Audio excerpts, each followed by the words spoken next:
Pocket অপশনে আপনি যদি আপনার পাসওয়ার্ড ভুলে গিয়ে থাকেন তাহলে সেই পাসওয়ার্ডটা রিকভারি কীভাবে করবেন তা এই ভিডিওতে দেখানো হবে। সো ভিডিওটি না টেনে সম্পূর্ণ দেখতে সাথে থাকুন। তো আপনারা দেখতে পাচ্ছেন যে জিমেইল এবং পাসওয়ার্ড, যেহেতু আমাদের পাসওয়ার্ড মনে নেই তো আমরা পাসওয়ার্ড রিকভারি করব। তো পাসওয়ার্ড রিকভারি করার জন্য আমাদের এখানে দেখতে পাচ্ছি যে পাসওয়ার্ড রিকভারি নামে একটি অপশন রয়েছে, আমরা সেখানে ক্লিক করব। এখানে ক্লিক করার পর আমাদের ঠিক এমন আসবে। তো আমরা আমাদের জিমেইলটা এখানে দিয়ে দেব, যে জিমেইল দিয়ে আমরা পকেট অপশনে অ্যাকাউন্ট করেছিলাম সেটা দিয়ে দেবো এবং আই এম নট এর উপর এখানে একটা টিক মার্ক দিয়ে দেবো এবং রিস্টোর এখানে একটা ক্লিক করে দেব।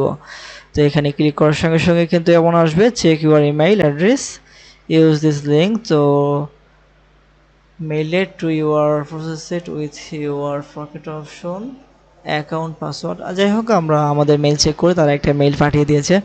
তো আমরা যদি সেই মেইলটা চেক করি তাহলে সেখানে একটা লিঙ্ক পেয়ে যাব, সেই লিঙ্কে আমাদেরকে ক্লিক করতে হবে আমাদের পাসওয়ার্ডটা রিসেট করার জন্য। তো আমরা মেইলটা ওপেন করলাম। তো এখানে দেখতে পাচ্ছি যে রিসেট ইউর পাসওয়ার্ড একটা বাটন রয়েছে। তো আমরা এই বাটনে একটা ক্লিক করে দেব। তো এই বাটনে ক্লিক করার পরে দেখতে পাচ্ছেন যে password recovery, you have reset your password successfully, please check your mail to find the new password. তো আমাদের মেইলে আরও একটি মেইল চলে আসছে এবং সেখানে আমাদেরকে একটা নতুন পাসওয়ার্ড দিয়েছে। তো আমরা আমাদের মেইলে আবারও ফিরে যাচ্ছি।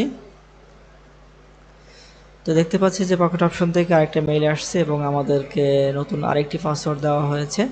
তো এই পাসওয়ার্ডটি ইউজ করে আমরা আমাদের অ্যাকাউন্টে লগ ইন করতে পারবো। তো সেই জন্য আমি ব্যাক টু লগইনে ক্লিক করে দিলাম। তো এখানে আমি আমার মেইল দিয়ে দিলাম এবং পাসওয়ার্ডটা আমি এখানে দিয়ে দিলাম। এই যে পাসওয়ার্ডটা আমি এটা কপি করে নিলাম। কপি করে নিয়ে আমি এখানে দিয়ে দিলাম। দেওয়ার পরে I am not a robot এখানে আরেকটা ক্লিক করে দেব। এরপরে সাইন ইনে ক্লিক করে দেব।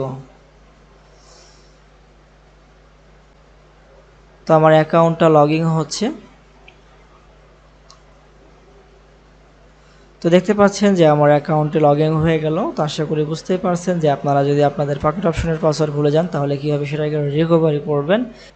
এরপর আপনার সেটিংয়ের ভিতরে গিয়ে পাসওয়ার্ডটা চেঞ্জ করে নিতে পারেন। তো আশা করি বুঝতেই পারছেন। তো ভিডিওটি ভালো লাগলে অবশ্যই একটি লাইক করে দেবেন। ভিডিওটি এখানে শেষ করছি। আল্লাহ হাফেজ।